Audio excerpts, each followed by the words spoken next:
Olá, investidor! O meu nome é Wagner Caetano. Inicio agora o programa Na Mira do Trader. Hoje, segunda-feira, 13 de abril de 2020, 15 horas e 45 minutos.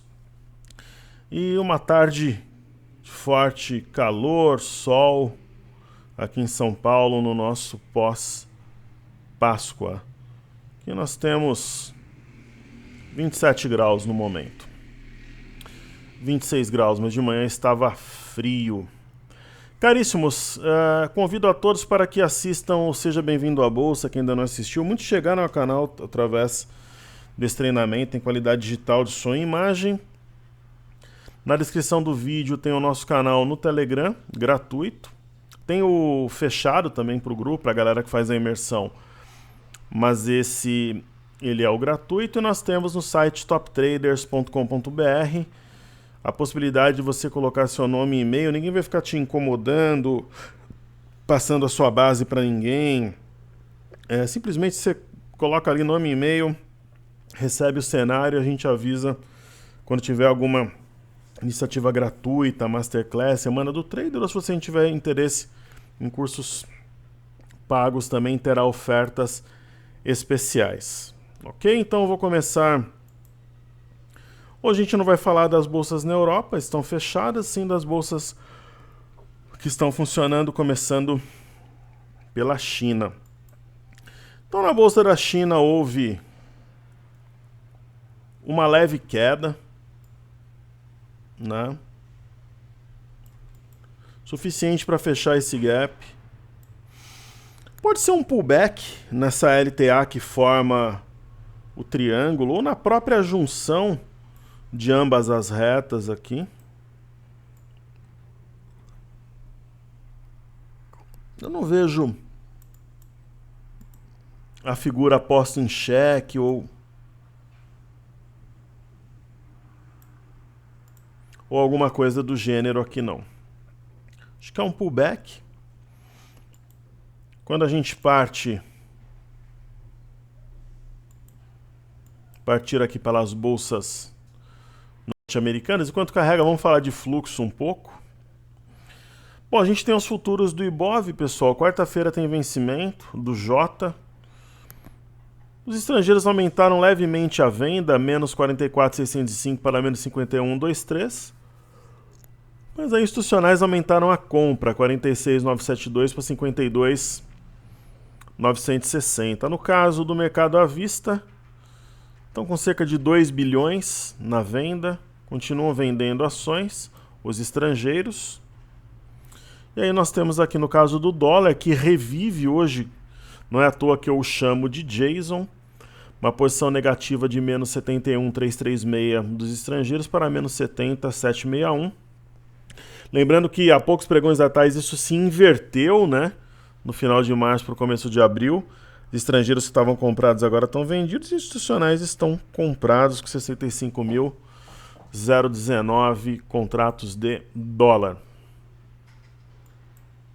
Perfeito.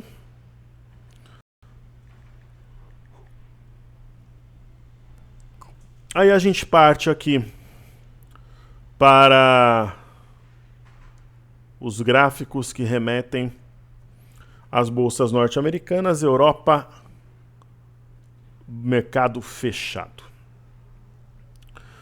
Vamos começar pelo índice Nasdaq. Ele destoa do Dow Jones e do S&P. Movimento lateral. A história da expansão, correção na parte alta do movimento.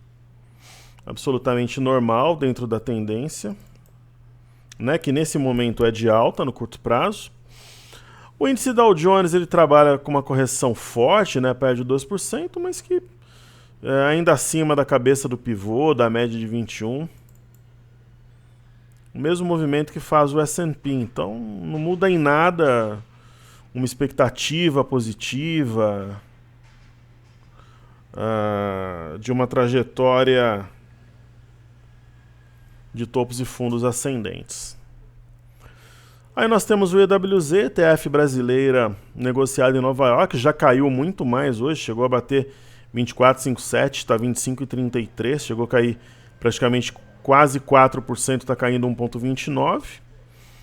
Temos um triângulo rompido, claro que é desejável que permaneça acima de 26,46, que é a cabeça do pivô.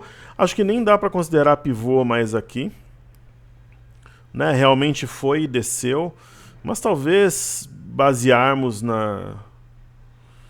entender como um triângulo ascendente, com dois topos aqui, um no próprio 26,46 e o outro na máxima do movimento 26,67. Uma correção após a expansão. O gráfico ele ainda é complexo, não tem algo tão claro, um mundo cor-de-rosa, né? É um momento de uma possível reversão de preços e tal. Pô, será que reverteria?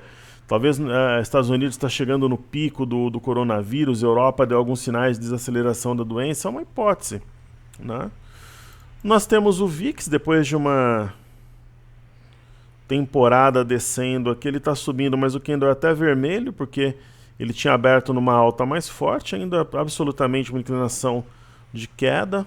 Lembrando que ele é inversamente proporcional às bolsas americanas. E aí nós teremos o Crude Oil WTI, que é o petróleo negociado em Nova York. Houve um corte da OPEP, eu detalhei isso hoje. Eu falei sobre isso no grupo gratuito do Telegram e depois detalhei no informe cenário. O mercado esperava naturalmente um corte mais robusto.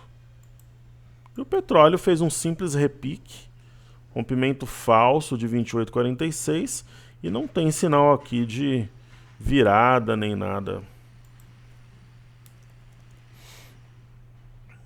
né? Salvo algum acordo um pouco mais agressivo, talvez não exatamente na OPEP, mas entre a Arábia Saudita e Rússia, por exemplo. Quando a gente observa o Brent, já fica com uma cara de mastro-bandeira, expansão e contração. Se eu fosse ter que comprar um dos dois hoje, eu compraria o Brent com stop abaixo da mínima de hoje a partir de amanhã. E falando em petróleo, vamos falar de Petrobras, Petro 4 aí na tela. Petrobras caindo 0,59, mas ainda mantendo uma plena inclinação de alta. Eu acho que eu tenho esse ativo mais detalhado aqui no Cartesia. LTA está acima das médias, batendo nas médias que estão flat, justapostas como suporte. O minério de ferro subiu de leve na China. Vamos ver como é que isso impactou a Vale ou Valery. Subindo 2,20. Eu acho que aqui na média houve uma nova entrada para quem estava de fora. Agora, eu acho que é inconteste que 44,57 é o ponto, né? Praticamente duas aqui, 3, 4, 5, 6, 7. Quer dizer, nas últimas 2 semanas bateu em quase todos os pregões da região e voltou. E acho que está armando aqui para realmente romper. Acho que é possível traçarmos até uma linha de tendência de alta. Então, uma situação, na minha opinião, plenamente favorável à compra. Aí podemos falar de DI e FNC. DI1 F25. Nós temos aqui juros. Parece que o cenário de mastro bandeira de baixa ele vai ganhando fôlego. No mínimo deve buscar o 6,460, perdendo esse ponto. Acho que viria no 6 aqui pelo menos, né? E aí temos o IFNC, que é o índice do setor financeiro, de suma importância nesse momento. Nós temos um triângulo simétrico. Não houve o rompimento do pivô a 8825, apesar de 3 tentativas em seguida, mas essa sombrinha aqui com esse ganho nos indica que haverá. Essa hipótese que se torna mais provável neste momento. E aí temos YouTube subindo 0,72. Já estamos cansados de saber que tem um ombro, cabeça, ombro invertido, um rompimento aqui, aparentemente um pullback na média, né? Creio eu que se romper 24,80 vai ter uma aceleração importante aqui na ponta compradora. E aí temos Bradesco Movimento parecido, 2 triângulos, ombro, cabeça, ombro invertido. O ponto-chave é 23,40 e eu acho que está tomando fôlego para rompê-lo. Acho que é um simples movimento de correção. Uma correção em alta, né? Aquela história da... Né, se acomoda, atrai novos compradores e aí depois provavelmente acelerará. E aí BBS3.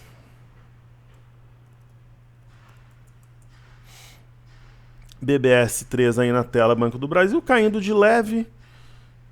Um recuo até a média de 5 e até esse triângulo mais longo aqui rompido. Acho que é um simples pullback. Oportunidade de compra sob a minha ótica, na minha interpretação.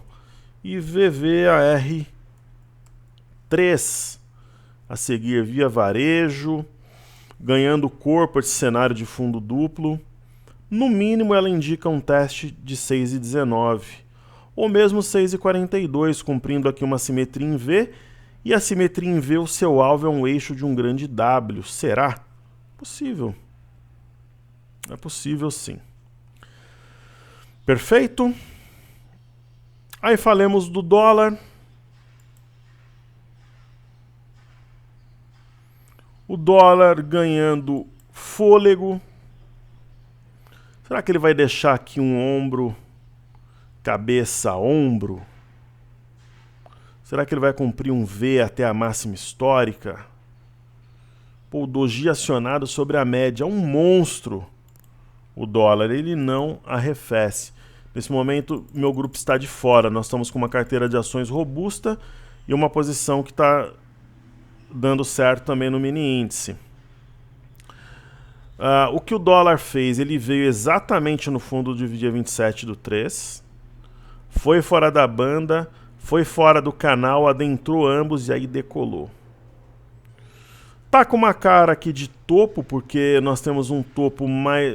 Nossa, que máximo, né? Tá com uma cara de topo porque nós temos um topo. Na verdade, assim, ele tá com uma cara de que pode corrigir um pouco, porque nós temos um topo mais baixo que o anterior.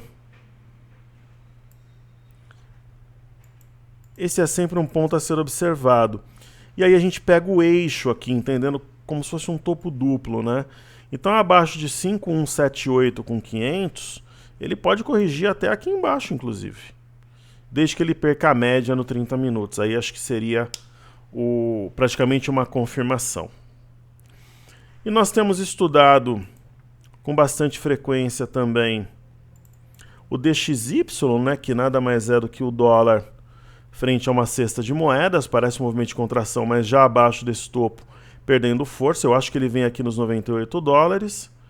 E nós temos o USD BRL, que assim como o dólar futuro, pode formar um ombro, cabeça, ombro, será?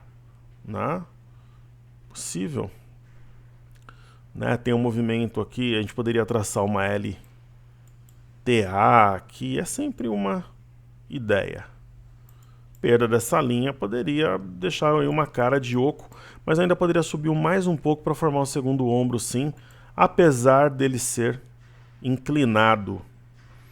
Perfeito? Então falta falar de BOV, mini índice e também do BOVA11. Eu tenho feito setores, hoje eu vou fazer frigoríficos. Falar de JBSS3. A JBS, movimento de expansão, com recuo de certo modo agressivo. Aqui, pessoal, é um trade claro. Eu não trabalharia vendido nesse momento, mas veja só, qual que foi a mínima do dia 1º? 19,03. Aqui, 18,89. 19,06. R$19. 18,75. Então eu pegaria o ponto mais baixo, que é o 18,75, a mínima de hoje. Eu compraria e colocaria o stop abaixo. Pegou o stop, paciência, se der certo, dá para fazer um belo trade de guerrilha. O que nos passa aqui a ideia, dentro de uma condição de recuperação de mercado e coisa e tal, é que assim, teria perdido a base do triângulo. O JBS nunca é a minha preferência para comprar um ativo. Eu deixo isso bem claro.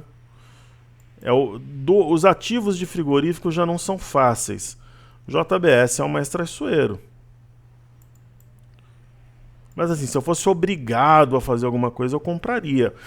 Mas apesar de eu não ter visto o gráfico, Marfrig deve estar com um gráfico melhor. Ou não, né? De repente eu queimo a língua aqui. Acho que está com um gráfico melhor. Um movimento ascendente. Inclinado para cima, com gap aberto aqui, ó. Eu preferiria a Marfrig.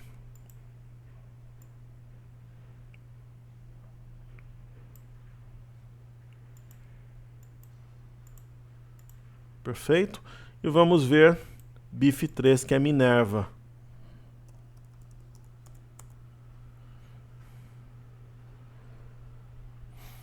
Olha, primeiro, eu gosto sempre de fazer um traçado macro.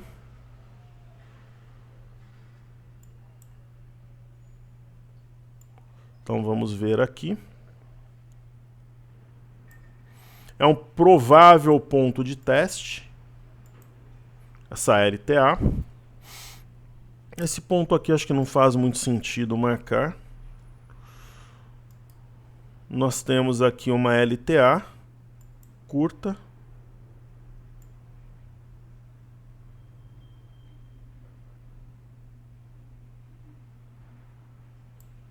Foi praticamente testada. Topos e fundos ascendentes. Esse ativo para mim está mais convidativo. Uma tendência melhor definida. Uma antiga cabeça de pivô aqui que foi desconfigurado, mas sendo rompido. O mercado tem memória e está partindo das médias. E tem gap aqui também. Então seria a minha preferida do setor nesse momento, se eu fosse operar o setor de frigoríficos. Perfeito? E aí falemos então de BOVA11, BOV também, mini índice. BOVA11 de maneira brava, resiliente, surpreendente. Está subindo, está praticamente no mesmo patamar há 4 sessões. Não consegue romper os 76, mas também não perde as médias. E acho que, como veio de um movimento expansivo e um triângulo rompido, é mais provável que rompa esse patamar. É a minha visão. Então é a mesma leitura do Ibov. Nós temos um triângulo. Está respeitando as médias e vem de um movimento ascendente. Quando tem a contração, o descanso, é mais provável que dê continuidade ao movimento prévio, que é de alta, e no caso do índice do 78.850, cujo rompimento fatalmente traria o Ibov acima dos 80 mil pontos, 80.500 pontos, que é a máxima da semana passada, 80.427. Perfeito? E aí nós temos o mini índice, né, um gráfico esquisito aqui, porém com um triângulo menor e um triângulo maior, ambos rompidos, nenhum dos dois colocados em xeque, um possível gap de fuga que libertou desse segundo triângulo ainda preservado aberto. Nós temos as médias respeitadas e a região de 78.850 como um ponto, o ponto a ser vencido, e depois, consequentemente, 80.470. Né? Quando a gente traz para o gráfico intraday, existe polêmica aqui, o que não poderia ser diferente perto do vencimento. Né? Dificilmente chegaria no vencimento, contudo. Então aqui tem um fantasminha assim de um ombro, cabeça a ombro. Mesmo que venha até 80 mil pontos aqui, ainda deixa essa figura em aberto. Eu acho que quem está comprado, quem está vendido, quer entrar, tem que ficar esperto, a figura está aí. Alguns podem entender como um mastro bandeira de baixa, é admissível também. Só que vem tudo isso de um movimento altista anterior. Então, por exemplo, a figura ou as figuras podem ser anuladas. Eu acho que o mastro bandeira não se aplica. E o que poderia contrariar, de algum modo, um suposto mastro bandeira, um suposto ombro, cabeça, ombro, em formação, né? Eu acho que a gente poderia interpretar de duas formas. Uma simetria Não é exatamente um V, é praticamente um U aqui, mas é algo nesse modelo, como se diz em Goiânia, né?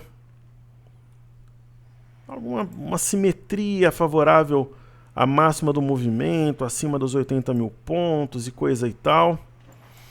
Eu acho possível. E até mesmo entender como o oco invertido, um padrão contrário ao que a gente vê. Na verdade aqui a reta cartesinha teve vida própria, aqui na verdade eu queria traçar uma elipse e saiu uma reta. Então sabe assim, algo parecido com um fundo duplo. Não é um fundo duplo aqui com rompimento falso, ó. Rompimento falso de 76,425, fundo duplo. E aí eu acho possível imaginarmos aqui um oco invertido, que é justamente o contrário do ombro cabeça-ombro em si, tradicional. Né? E esse padrão ganha força porque vem de um movimento de apreciação. Mas aí tem uma pulga atrás da orelha, que é um possível rompimento falso 79,985. Então aqui tem rompimento falso também. Quer dizer, a balança está bem equilibrada, que não pode ser diferente perto do vencimento. Eu acho que ela está levemente pendendo aí para o lado dos touros. Ok? Então é isso aí, pessoal. Volto a convidá-los para assistir o Seja Bem-vindo à Bolsa, disponível aqui no nosso canal do YouTube. Na descrição dos vídeos nós temos o nosso canal gratuito do Telegram e ainda entra no site toptraders.com.br. Você coloca seu nome e e-mail e recebe o meu bloco de notas, o informe cenário todas as manhãs de forma gratuita. Hoje ele chega para quase 100 mil pessoas de forma direta ou indireta. Saúde e paz a todos. Espero que todos tenham tido uma excelente Páscoa.